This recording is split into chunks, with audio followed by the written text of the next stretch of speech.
Hi, and welcome to our Genesis webinar. We're glad to have you all join us today and excited to get to be with you this morning. My name is Noelle. I'm a counselor here at Genesis, and Victoria is also with us. I'll give her a second to say hello and introduce herself. Yes, hi everyone. My name is Victoria. I'm also a counselor here. Awesome. Thanks, Victoria. Well, again, thank you all for joining. We're glad to be here this morning and just want to go through a couple things before we begin our webinar. First, this presentation is for educational purposes. We just ask that you please consider your own situation and safety concerns as well as your own personal safety before putting into practice any of the ideas talked about today. As well, we just want to touch on a few other things regarding Genesis webinar safety. So please be sure to watch this in a safe place where only safe people can hear it. Using headphones can also help ensure that no one else can hear what you are watching. Once you've completed watching this, please remember to clear your browser history after watching and also thinking of if someone monitors your phone or your computer. And if you do need to leave the Zoom webinar quickly, remember that you'll need to click end a couple of times and then close the Zoom page. Okay, Genesis webinar confidentiality. Please do not use the chat feature on Zoom. If you do use the chat feature, your name and comment will be seen by anyone watching the live video and the video recording on YouTube. And also, if you leave any comments on the YouTube video recording, your name and comment will be seen by anyone else who watches the video. Genesis webinar questions. We don't monitor or respond to any comments or questions left on the YouTube video recordings. Please contact us directly if you need help. We'll include that information here in the next slides. And if you have any questions about this webinar, please contact us. Victoria's information is listed at the top and then mine is below. Includes our phone numbers or email. And then crisis and support. So if you are in crisis, need help with emergency safety planning, or are looking for emergency shelter due to domestic violence, please call our 24-hour hotline. The number is 214-946-4357. And if you would like to sign up for counseling at Genesis or want to talk to a counselor about your situation, please call 214-389-7700. As well, we want to make sure that we give you the numbers of some hotlines that you can reach out to if you do need support at this time. The first is our Genesis Women's Shelter and Support. That's the hotline number again. You can also reach out to the National Domestic Violence Hotline, 800-799-7233. And if it's not safe for you to speak over the phone, they also have a chat feature at thehotline.org. And as well, the National Suicide Hotline's number is also listed here. That's 800-273-8255. Today, we're going to be talking about this question that we often are asked this at Genesis, that question, why does she stay? We're often asked this as we present out in the community. If you are a woman who's experiencing abuse from a partner, you may have heard this question asked to you by family or friends, or someone listening, you may have also been the one to ask this of someone that you know in an abusive relationship. And we wanted to address this question that is commonly asked to help address all of the different reasons why a woman may stay in an abusive relationship. And that being said, we also want to make sure that we are bringing up the fact that while we are asked this commonly and often, we really believe the real question is, why does he do that? Abuse is never the fault of the victim. And so in addressing this, we also want to keep that important fact in mind. And just a couple other things before we go into our content on this is just, again, reminding that these webinars are for educational purposes and also to hopefully validate and help you understand your own experiences more and also emotions that you may be experiencing. And we realize that as we're sharing this, that this topic and the material we present can bring up a lot of emotions. And if as we're talking, you find yourself feeling either emotionally charged or outside your window of tolerance, if you've heard us use that term before, we just remind you that at the end we will have a guided meditation and some coping skills that we'll address. And also feel free to pause this or take a few breaths as we're going through this. We want to add too that as we are talking about this question, why does she stay, we'll be using the pronoun she, but we acknowledge that relationships can be with any pronoun or can look different. But we'll go ahead and get started on how do we even begin to answer this question, right? But we want to bring up first something that we at Genesis talk about often, which is what we know about abuse and that it escalates. We know that for the abusive partner, he is trying to keep power and control over her. And in order to do that, he often has to escalate what tactics he's using. And how that fits into this question of why does she stay is that abuse, it never starts with those huge things. Sometimes in open groups, if you've attended those, you might have heard us say something like, might pose a question like, on the first date, was he calling her bad names or swearing at her? And the answer is no, of course not. She wouldn't go on a second date if that was the case. So we know that in these abusive relationships, he often starts as very kind, very friendly. There could be some yellow flags, but there's not usually obvious red flags. Again, there can be, but often it's starting as he's beginning to show and be abusive in the relationship. It's the smaller things, right? He's starting to maybe criticize how she dresses or who she hangs out with, things like that. And over time, the abuse escalates. And so often when this question is asked, why does she stay, or why is she in this relationship, right? There's been plenty of positives leading up to this. And with that in mind too, we'll touch on this continually throughout today, but thinking about the fact that we know abuse escalates, we also know that that means there's a lot of safety concerns as it does escalate to the physical abuse. And so for her, she may be staying due to those safety concerns, knowing that we know that when a woman leaves is the most dangerous time. And so thinking of all of the different pieces of fear of him, fear of what he'll do if she leaves, and fear of what might happen if he even knows she's thinking of leaving are all reasons why a woman may stay. There's also some additional ones that we want to make sure we address today. So we'll go into these a little more, but just as some general categories, we know that there's often a lack of resources, right? That can be, if she were to leave, it may be hard to access resources. This one too, we want to just mention that we know right now during coronavirus that not as many agencies are maybe open. There also may be a lack of resources due to she may have lost her job or other situations. And so just recognizing how big of a factor this is as she's weighing her decision of what's best for her to do. Additionally, social isolation. We know that for abusers, in order to keep that power and control, they want her to be as isolated as possible, right? They want to have that control over her. And so often she may not have that support from friends or family that others may have.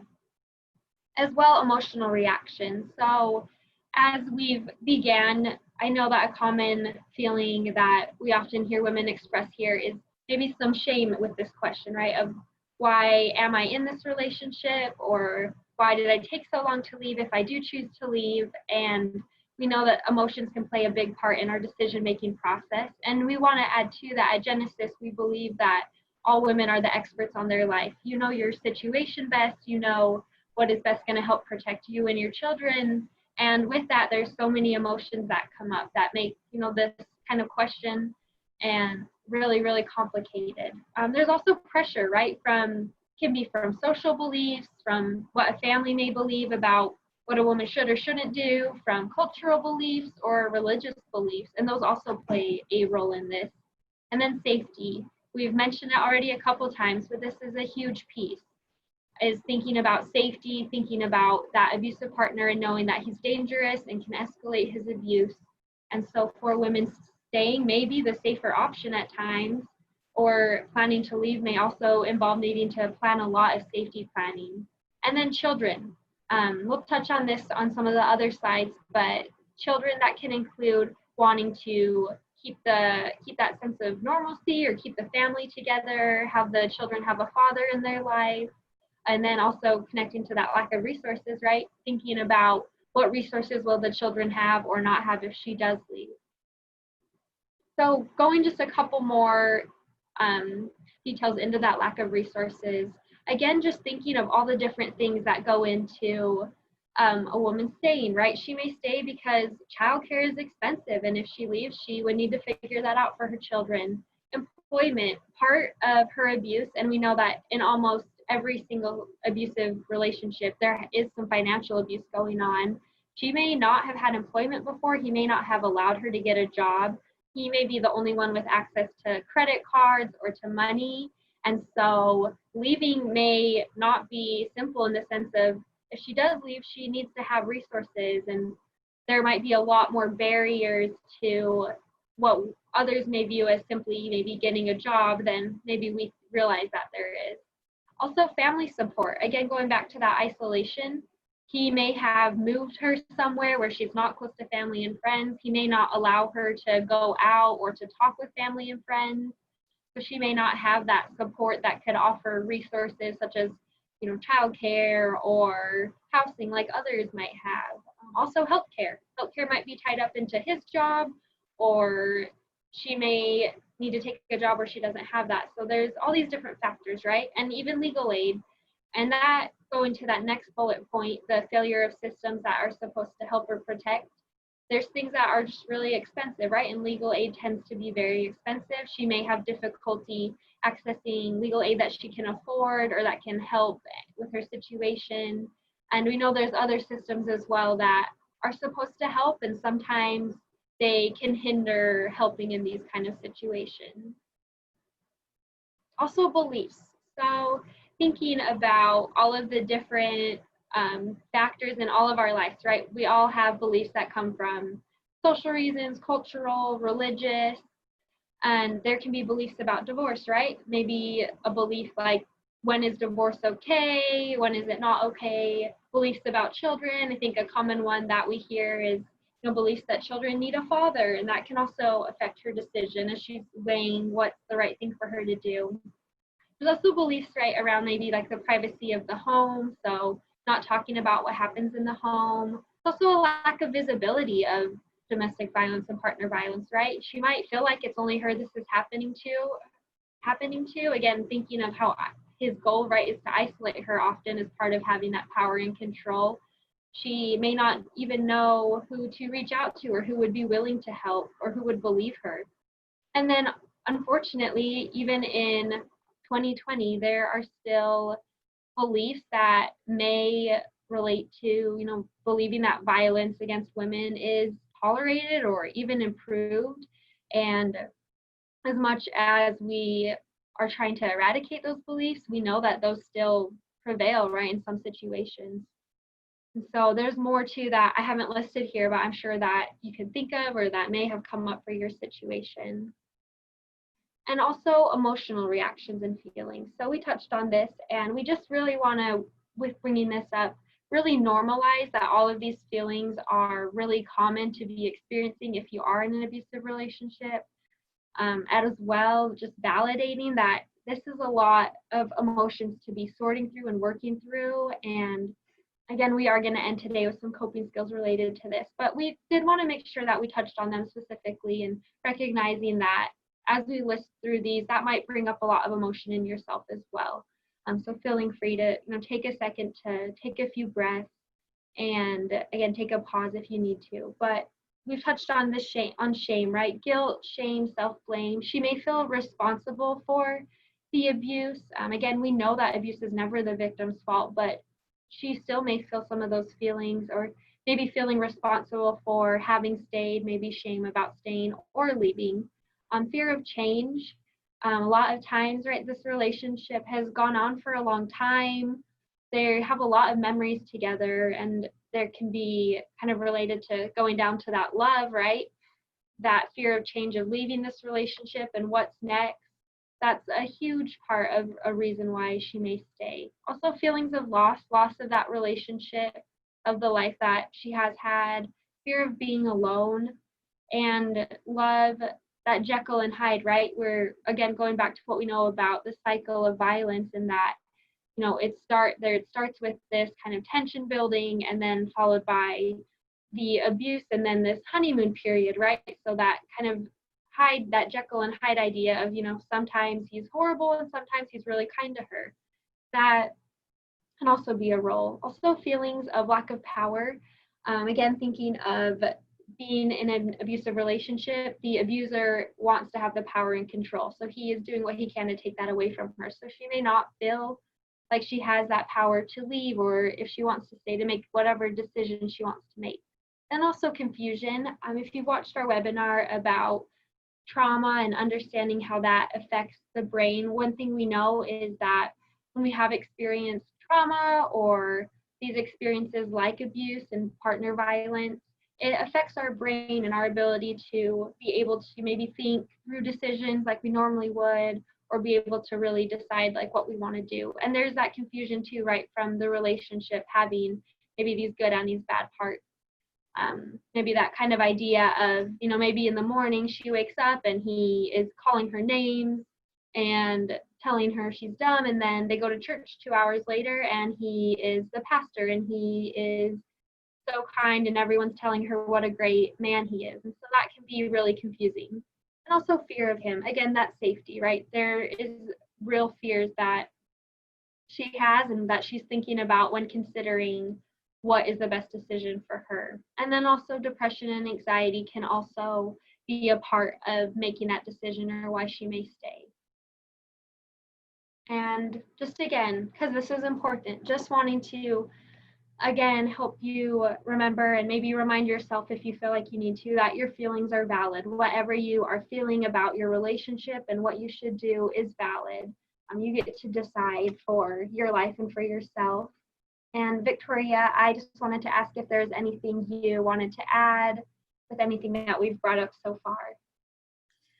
No, I think that was a great list of reasons why women might stay in this relationship. I think a lot of people might tend to think, oh, I would never stay, or if this ever happened, I would just leave. But we know, as Noelle has been explaining, that there's so many other factors involved, and there's so many barriers too. Maybe she's thought about leaving, but there's so many barriers to her leaving that she ultimately decides the best thing for herself or her family is to stay for that time.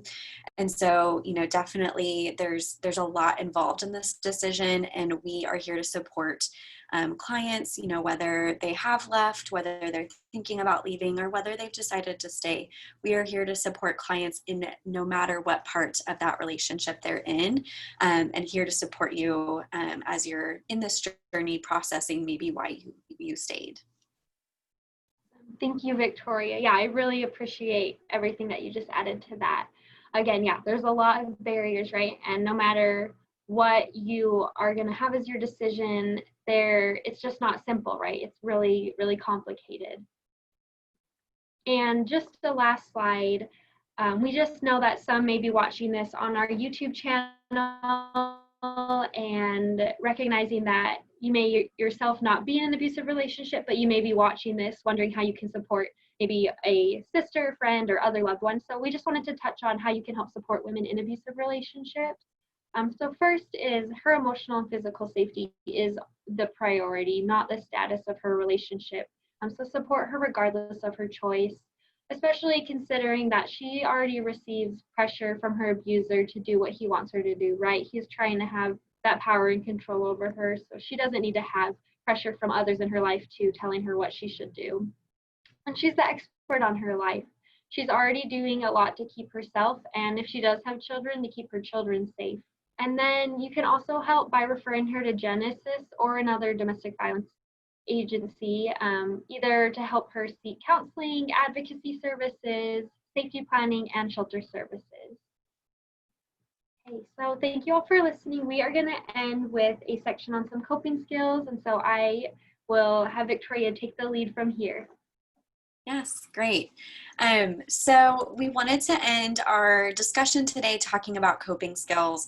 It is really common for women to have a lot of feelings of guilt, of shame, and maybe self-blame too, because of their experiences of domestic violence. That is something that we see with a lot of our clients. So these feelings and these thoughts of guilt, shame, and self-blame are really common. And we wanted to talk about what are some coping skills that you could try to help alleviate some of these really heavy feelings and thoughts that you might be experiencing. So here's a list of some coping skills that are good for these things. This first one is self-love coping skills. If you've watched previous videos of ours, we've talked about different categories of coping skills, and one of those is self-love. So this is, anything to show yourself love, treating yourself in some small way. It doesn't have to be a huge elaborate thing. Maybe just taking a bubble bath or eating your favorite meal. Maybe it's painting your nails, a hand massage. Those are just some examples of some small things to show yourself some love throughout the day. And these are coping skills that you can do to show yourself that love and remind yourself that you deserve that treatment and you deserve that respect and loving treatment. Another type of coping skill that can be helpful to decrease these feelings of guilt and shame are positive affirmation statements. So these are statements that you can remind yourself of, really reminding yourself of your worth and your value. So for example, I am a person of worth, or maybe it's I deserve respect. And having those positive affirmations that you repeat to yourself, maybe even jotting them down on a Post-it note. You could put that Post-it on a mirror so that that's the first thing that you see every morning. Maybe putting those Post-it notes like in your wallet or your purse or somewhere where only you can see them. And those are small reminders that you can have for yourself of these statements that remind you, you are a person that deserves respect and you are a person of worth. Maybe it's a positive affirmation that I am strong, or I can do things, I can do this. Those are just some examples, and so finding what fits for you. Another good coping skill for these types of thoughts and feelings is journaling and thought challenging. So I have some example questions here that you can ask yourself, and potentially this might mean journaling about it. Maybe it's just having some time to reflect on these questions and really think about what do these questions mean for you. So for example, what would you tell a friend who had the same thoughts or statements that you tell yourself? So for example, if you are telling yourself, this is my fault, or I shouldn't have done this, or I should have left sooner, what would you tell your friend that was going through the same situation? Or what would you tell someone that you loved that was having similar thoughts? Chances are it's something a lot more kind and a lot more compassionate than what we tell ourselves. I think that's really common, especially for women, that we're harder on ourselves than we are with other people. And so maybe taking some time to focus on what would you tell someone else, and then telling yourself that thing, telling yourself that more loving and more compassionate statement. Another example could be writing a letter to yourself from a loving and accepting friend. So writing a letter, as if you're this loving friend, writing it to you. And chances are, again, those statements and those things that you tell yourself in this letter are a lot more kind than what you're telling yourself in your head. Another way to do some journaling and thought challenging is to ask yourself some questions. For example, are these thoughts helpful, or are my thoughts realistic or helping me in some way? If they are thoughts, for example, this is all my fault, or if I had just done XYZ, then this wouldn't have happened. Those thoughts might be keeping you stuck, and they might be actually holding you back. And so maybe you decide they're not that helpful. So then that could be a place then of deciding, what are some other thoughts I could tell myself, or what's something that's more helpful and more realistic that I could say instead. Another practice that you could try is fact checking yourself.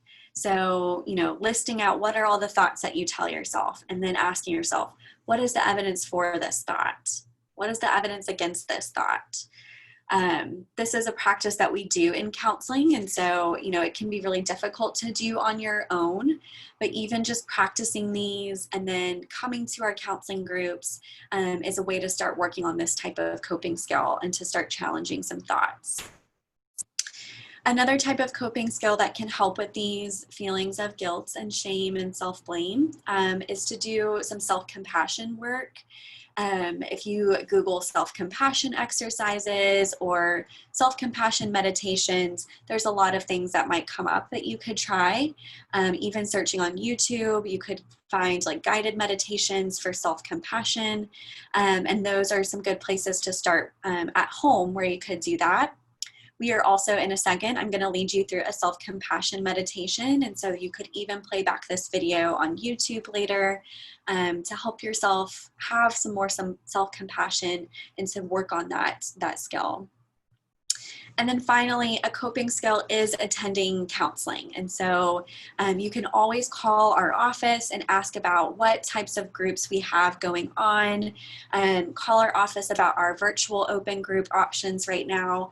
And this is also a way to help work on these feelings of guilt and shame and self-blame that are so common in our survivors of domestic violence. So I'm going to go ahead and lead us through a self-compassion meditation now. So if you want to start getting comfortable, maybe stretch your body a little bit. I'm going to have Noelle go to the next slide. Great. So this is a compassionate color guided meditation. And you can go to the next one too, Noelle. Okay. So have this peaceful image if you want to keep your eyes open while you're doing this meditation, but you can also close your eyes if you're comfortable. And go ahead and sit comfortable in your chair. Like I said, maybe stretch your body or roll your shoulders a little bit, and start to close your eyes if you feel comfortable doing that. And go ahead and start focusing on your breathing. Breathing in through your nose and out through your mouth. Engage in this soothing breathing. And when you're ready, imagine a color that you associate with compassion. Maybe it's a color that conveys some sense of warmth and kindness. It might only be a fleeting sense of color, but when you're ready, imagine your compassionate color surrounding you.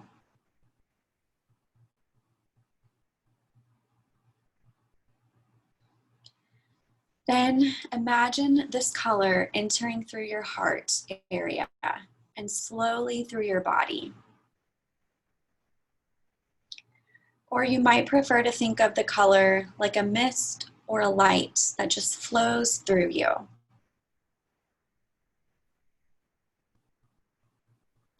As this happens, try to focus on this color as having wisdom, strength, and warmth, with a key quality of total kindness.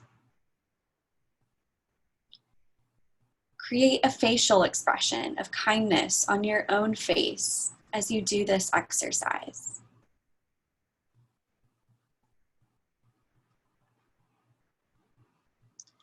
Now, as you imagine the color flowing through you, focus on the feeling that the sole purpose of this color is to help you, to strengthen you, and to support you. Learning to focus on these experiences can be really helpful. If blocks and barriers arise, especially those thoughts may be linked to those thoughts that I don't deserve it in some way, just recognize these as distractions and go back to your compassionate color.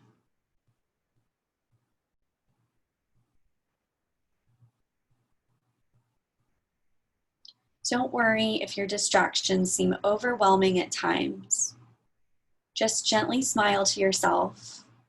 Go back to your soothing breathing and try to stay with the exercise as best you can.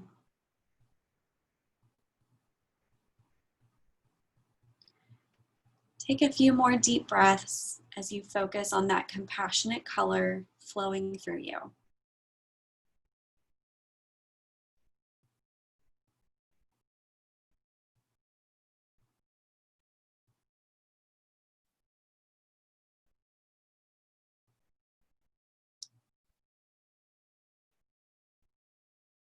Take a final deep breath in through your nose and out through your mouth. When you're ready, you can open your eyes, come back to the space where you are, and focus back where we are in this present video. Okay, so that is an exercise focusing on that self-compassion. That's an exercise you could even use throughout your day as you notice maybe some negative feelings or some negative thoughts that you're having or telling yourself. Focus on that compassionate color, imagine it flowing through you, focusing on your breathing and being mindful and present. And that's a practice that you could try to help alleviate some of those feelings and thoughts that you might have. So Noelle, I'll go ahead and have you skip to the next slide. So here's our contact information again. Please reach out to us if you have any questions about any of the information that we talked about. If you, like Noelle said, are experiencing some more emotional energy or feeling more emotionally charged right now and having a hard time, definitely reach out to our office and please ask about our counseling groups and what options we have to support you. We are here to help support you and to help you in your journey of self-compassion and healing. We are really happy that you tuned in to watch us today. Noelle, do you have anything else to add? No, just wanted to say again, thank you for watching, and we hope you'll join us again next week. Okay, all right, thank you so much. Bye.